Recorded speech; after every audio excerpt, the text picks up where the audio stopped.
जो लोग बस नुक्ता चीनी में लगे रहते हैं, हर काम बददिली से करते हैं, कोई भी काम, कोई भी जिम्मेदारी उनके स्टैंडर्ड की नहीं होती, बग़ैर मेहनत किए ख्वाबों ख़यालों में अमीर व कबीर बनने की ख्वाहिश करते रहते हैं, वो हिकमत व इल्म से महरूम रहते हैं।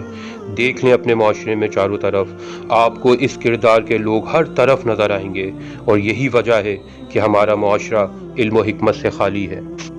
जब गलती से हज़रत मूसा के घूंसे लगने से किप्ती पुलिस वाला मारा जाता है तो हज़रत मूसा फ़ौरन अपने इस अमल को शैतान का अमल करार देते हैं और खुदा से माफ़ी मांगते हैं, क्योंकि हर जल्दी का काम शैतान का काम होता है।